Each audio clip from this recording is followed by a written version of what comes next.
Muy buenos días y bienvenidos a Vida Digital por Radio Ancon. Mi nombre es Alex Newman y como cada semana les traemos noticias de tecnología, aterrizando muchos de estos conceptos y cómo nos afecta en nuestra vida en general, tanto al público en general como a los pequeños empresarios que buscan tratar de comprender un poco mejor cómo la tecnología no solamente forma parte de nuestras vidas, sino también de cómo podemos aprovecharla pese a los distintos retos que a veces nos puede presentar. Y uno de esos retos más importantes es el tema de la ciberseguridad. Hoy tenemos el gusto de poder conversar con David González, que es investigador de seguridad en ESET Latinoamérica, una de las empresas líderes en protección contra amenazas digitales. David nos acompaña en el marco de una nueva edición del ESET Security Days que se celebra este 19 de agosto en Ciudad de Panamá. Es un evento donde reúnen expertos y líderes del sector para compartir conocimientos sobre los desafíos y oportunidades en ciberseguridad. Pero más allá del evento, quiero también aprovechar la presencia de David, que es un investigador de seguridad, para aterrizar la conversación sobre el estado actual de la ciberseguridad en América Latina, que seguro será uno de los temas principales que se desarrollarán en este evento, con especial atención a cómo afecta al público en general y a las pequeñas empresas en un entorno que cada vez está más digitalizado. David, gracias por acompañarnos y bienvenido a Vida Digital. Muchas gracias, Alex. Gracias por la bienvenida. Un saludo a toda la audiencia. Y claro que sí, estamos sobre todo aquí para informar, para invitar a todas las personas a que estén muy atentas al evento que se aproxima el 19 de agosto, para hablar temas de ciberseguridad, un poco abordar de qué es lo que va a tratar sobre todo este año, porque año con año vamos renovando, vamos viendo cuáles son las tendencias de los mercados, el comportamiento que tienen los ciberdelincuentes. Y hoy quisimos dar un poco más otro panorama, sobre todo enfocándolo a una parte de la maduración de los procesos de ciberseguridad que deben de existir dentro de las organizaciones.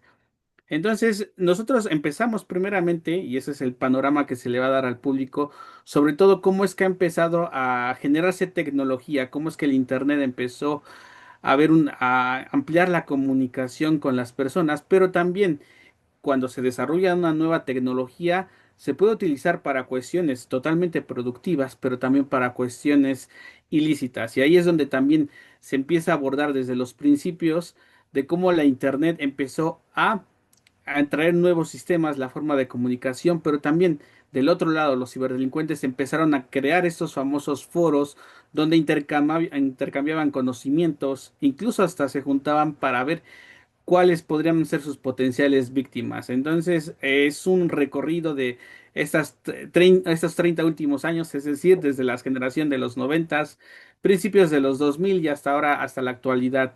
También, como estamos viendo que utilizan la inteligencia artificial para evadir de una manera más eficiente los controles tecnológicos que se están implementando hoy en día. Pero es interesante ver cómo es que siempre que surge una nueva tecnología, surgen nuevas formas de burlar los sistemas. Al principio, y algo que nosotros vemos es cuando surge por primera vez estos sistemas operativos, el famoso Windows que estuvo en su momento, y cómo es que cuando se desarrolló este sistema operativo no existía la parte de seguridad, porque aún no se veían estas grandes noticias de que había filtraciones de datos, pero se dieron cuenta que con el paso del tiempo, y eso a principios de los 2000, es cuando empezaron a implementar ya tecnologías dentro del propio sistema operativo, pero también se dieron cuenta de que no bastaba solamente que el sistema operativo tuviera estas herramientas, sino tenía que auxiliarse de otros vendors, de otros fabricantes de ciberseguridad. Y entonces aquí empieza a haber una revolución de las amenazas y siempre ha habido una evolución tanto de tecnología como de amenazas. No, y es curioso que lo mencionas porque incluso desde el advenimiento del Internet, del correo electrónico, de la transferencia de archivos, de tantas otras cosas, la seguridad siempre ha sido, aquí en Panamá tenemos una expresión, va corriendo detrás de la ambulancia, porque realmente es como un pensamiento añadido después de haber tratado de enfrentar el reto que se trataba de lograr vencer a través de tecnología. Siento, por lo menos, que hoy en día las empresas son un poco más conscientes y ponen la ciberseguridad, si no de primero, por lo menos prácticamente como parte de todo el proceso de desarrollo de nuevas herramientas, desde sistemas operativos hasta aplicaciones y demás. Ahora, en ese sentido, América Latina también ya hoy en día crea sus propias herramientas, tiene importantes empresas de desarrollo de software y de toda clase de herramientas tecnológicas. Dentro del estado actual de la ciberseguridad en América Latina, ¿han visto ustedes avances significativos o seguimos en ese terreno reactivo ante las amenazas? De manera global, bueno, en este caso de manera regional, podemos decir que hay un avance, sin embargo, siempre va a haber un área de mejora. Pasa sobre todo con la parte de las empresas, que muchas veces, ya lo mencionabas, Alex, que son más reactivas que preventivas. Hasta que una vez sucede un incidente de ciberseguridad, se logra materializar un ciberataque, es cuando empiezan a invertir. Sin embargo, aquí nuestra tarea también es demostrarles que la ciberseguridad no es un gasto, más bien es una inversión para proteger lo más valioso que tiene hoy en día una organización, que es la información, que es el nuevo oro del siglo XXI. Eso es lo que buscan los ciberdelincuentes, adueñarse de esa información y lucrar, venderla en cualquier tipo de mercado negro y obviamente generar estafas incluso hasta mucho más sofisticadas.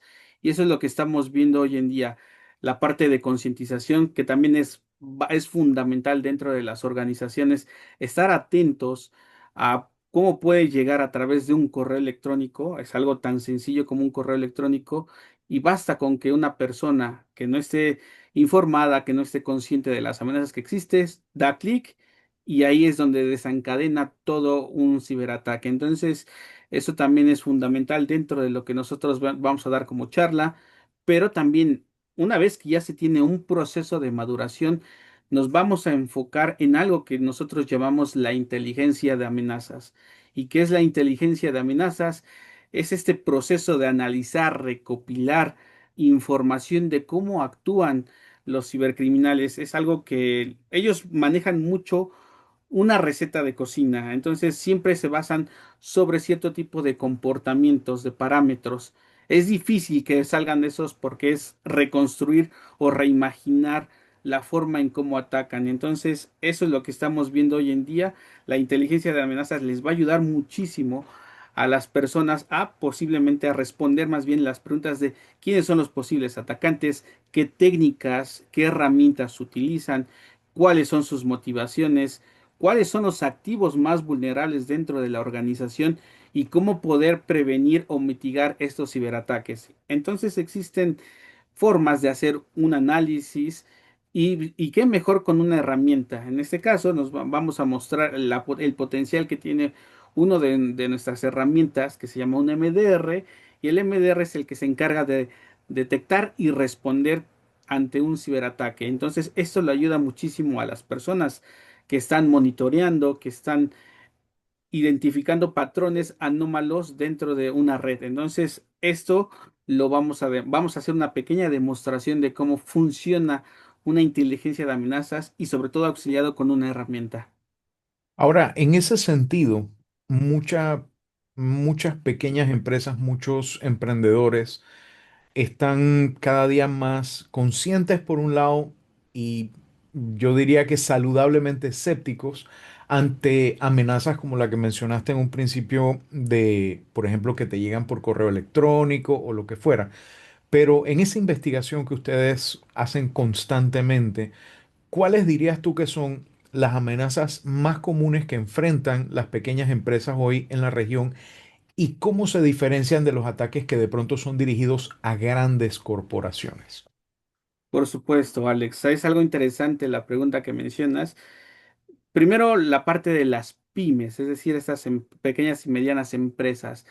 Ellas, al ser, pues, al tener un ingreso mucho menor que una empresa internacional, ¿qué es lo que hacen? Ellos a veces lo importante es definir procesos críticos, ver qué tanto es lo que se ven, se logran ver, si se logran ver vulnerados, cómo reaccionar. Entonces, algo que nosotros vemos es en este tipo de empresas, de pymes, es que lo primero que deben de identificar es hacer un análisis de riesgos. ¿Qué pasa si me logro ver afectado ante un ciberataque? ¿Cuáles son mis activos más críticos? Es decir, mis computadoras, porque ellos, al ser una pyme, puede ser que manejen una computadora personal, un teléfono, no se van a grandes infraestructuras. Y entonces aquí es lo que tienen que empezar a proteger esa información. Y hay herramientas como la parte de cifrar el disco duro por si logra haber una filtración, que no la puedan obtener, no puedan leer la información los ciberdelincuentes. Entonces hay muchas medidas que se les puede dar a las pymes y es mucho más, eh, más fácil aplicar o iniciar un proceso de ciberseguridad en una pyme porque no están mal influenciados. Ya no existen procesos tan burocráticos como puede ser una multinacional. En una empresa tan grande, ahí es la contraparte, ahí es la parte de adaptar, de concientizar, porque eso es algo también fundamental.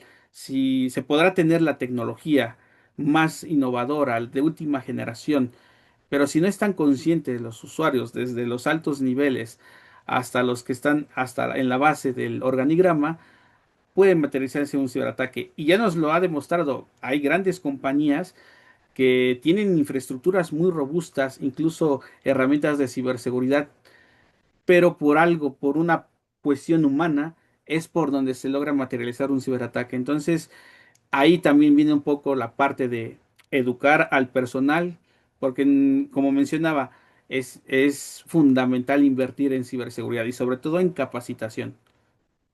Yo creo que la parte de capacitación realmente es la más efectiva o la más costo efectiva en cuanto a que lo que tú inviertas en capacitación, en concienciación, se revierte en evitar toda una serie de amenazas y realmente mantener un control sobre el riesgo. Ahora, parte del riesgo son las falsas creencias, los errores y de pronto la falta de conocimiento de algunas herramientas que podemos utilizar para estas amenazas. Empiezo yo con las que yo veo más seguido.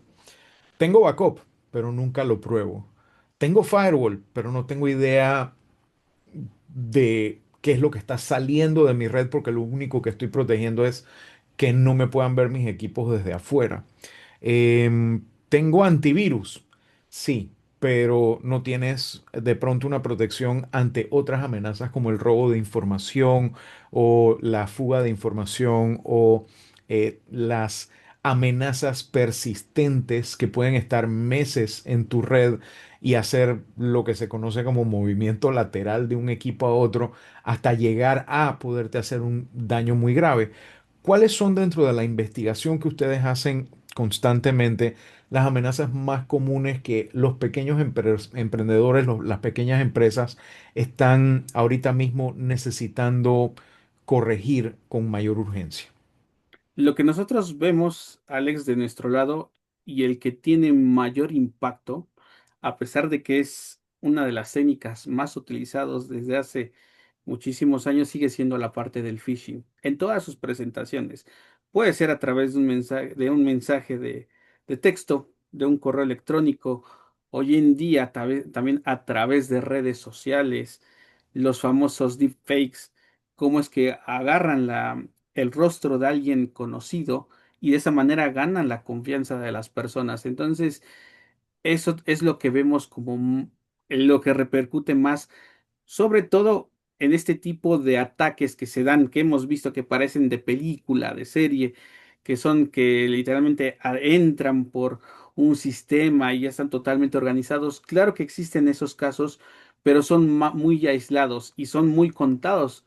Sin embargo, es mucho más efectivo para un ciberdelincuente generar una plantilla, un template que pueda suplantar la identidad de un gobierno y cualquiera que le dé la información es más fácil para ellos y es más redituable que estar montando un plan tan maquiavélico, tan desarrollado para atacar una organización. Claro que existen, se han identificado muchos grupos y por eso la parte también de la inteligencia de amenazas para ver qué herramientas utilizan, cuál es su modus operandi, pero eso ya es un poco más otro proceso. Sin embargo, si nos vamos de manera general, de manera global incluso, sigue siendo la parte del phishing y la parte de ingeniería social.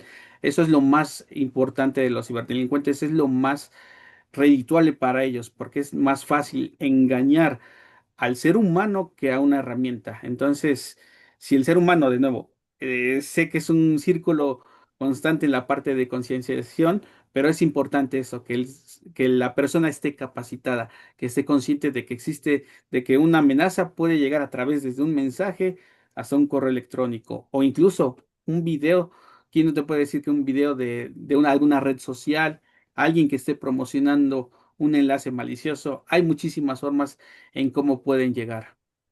Ahora, tú mencionaste un punto importante, los deepfakes. ¿Cuál es el impacto real de tecnologías como la inteligencia artificial y el aprendizaje automático en la ciberdefensa actual? Porque todos conocemos la amenaza de cómo se está utilizando estas herramientas para falsear, para falsificar, para engañar. Sin embargo, ¿cómo se está usando en la ciberdefensa? En la ciberdefensa, muy buena, muy buen enfoque, Alex. La parte de ciberdefensa, así como ellos lo aprovechan para engañar a la gente, también del lado del bien, del lado de la luz, lo podemos utilizar para detectar de manera más oportuna un ciberataque. Es decir, puede ser que cuánta información se genera dentro de la red, que mucha de esa información tiene que ser depurada y tiene que ser visto por una persona. Sin embargo, una persona al ver tanta información queda abrumada y puede pasar por alto cierto tipo de anomalía. Entonces, ahí es donde entra la inteligencia artificial. Detecta patrones anómalos dentro de la red y le puede notificar al administrador o a la persona que está monitoreando que hay algo que no cuadra dentro del entorno, dentro de la organización. Y entonces ahí es donde toma cartas en el asunto la persona y toma una responsabilidad, una acción a ejecutar. Entonces, eso es como ayuda directamente a la parte de inteligencia artificial, machine learning, pero también se puede adaptar y de hecho muchas organizaciones ya están utilizándolo para generar escenarios virtuales, un escenario que sea pegado a algo que haya pasado en una industria o a lo mejor en una organización similar y literalmente emular un ataque y ver cómo reaccionan los usuarios. Claro que esto debe de ser notificado a los C-levels para que no se salga de control, porque ahí pasó hace un tiempo una noticia en Chile que se generó un escenario simulando un ciberataque. Sin embargo, al no tener controlado este escenario, logró dar un impacto a, a la prensa. Entonces salieron a comentar que era un escenario controlado, pero ya se generó una mala imagen de la empresa que ejecutó este escenario. Entonces hay que tener también cuidado, tener la forma en cómo se lleva a cabo este tipo de ataques simulados, porque son todos simulados, y sobre todo tomar acciones, capacitar al personal. Ahora, esta es una de las cosas que por lo menos cuando se empieza a implementar en algunas empresas puede ser un poquito disruptivas. ¿Qué otras transformaciones digitales, que es el tema principal de este año en ESET Security Days, dirías tú que son, qué otras prácticas son las más disruptivas dentro de la, la parte de cambiar el panorama de la seguridad? Todo va dependiendo por etapas, de hecho, por eso hacemos una pequeña historia de los noventas, la parte de cómo llegó el internet, la parte de los primeros comercios electrónicos. Al principio esa era la finalidad, pues, obtener una transferencia a través de internet, sin, no, sin la necesidad de ir físicamente al banco. Pero como vamos avanzando en el tiempo, es decir, en los 2000 es cuando empiezan a surgir las redes sociales, surge el primer smartphone, entonces eso fue algo revolucionario, una forma de poder obtener información, consumir información desde la palma de nuestra mano, algo que también innovó hoy en día la inteligencia artificial. Entonces, muchas de esas siguen vigentes. Los smartphones ya es algo cotidiano, algo que tenemos en nuestro día a día, hasta incluso cuánta información sensible se está almacenando ahí, cómo se protege. Entonces, ahí también nosotros hacemos más bien recordamos por qué la importancia de proteger cualquier dispositivo. Y algo que también nos queda claro es que entre más dispositivos, más aplicaciones tengamos, mayor es nuestra superficie de exposición y por lo tanto de ataque. Ahora, otra de las tendencias que está todavía relativamente fuerte es el tema de migrar las operaciones a la nube. Para algunas empresas de pronto puede ser un poco complicado porque tienen una gran cantidad de sistemas históricos que difícilmente pueden mudar de un día para otro, así que se hace un poco largo y tedioso. Para otras empresas, muchas simplemente empezaron en la nube y no tienen esa preocupación. Sin embargo, tanto para las empresas que están en el proceso de migrar hacia la nube, como aquellas que de pronto están repatriando cosas de vuelta de la nube porque se le dispararon los costos, por temas de cumplimiento, etcétera. ¿Cómo ven ustedes ese panorama de seguridad, sobre todo orientado hacia tratar de que los pecados que tenemos en la tierra no los llevemos al cielo cuando nos vamos a la nube, las malas prácticas de seguridad que de pronto pueden perdonarse hasta cierto punto cuando suceden en un ambiente aislado en una empresa? Al llevarse a la nube, básicamente queda disponible para ser aprovechado y atacado por terceros. ¿Cómo ven esa perspectiva? Es algo interesante porque lo que pasa es que muchas veces se tiene esta costumbre o esta idea de las personas de que como está en la nube, va a estar, hay personas que son partidarias de, está en la nube, es seguro, o está en la nube, no es seguro. Aquí depende y aquí hay siempre mucho un convenio entre los distribuidores de nube. Te dicen, te doy, te rento esta infraestructura, pero tú la debes de ajustar a tus necesidades. Entonces, eso es algo que debe de quedarle muy bien, más bien debe de quedar totalmente de acuerdo por parte de la persona, de la organización, que ellos son los que deben de moldear, de ajustar la nube a sus necesidades.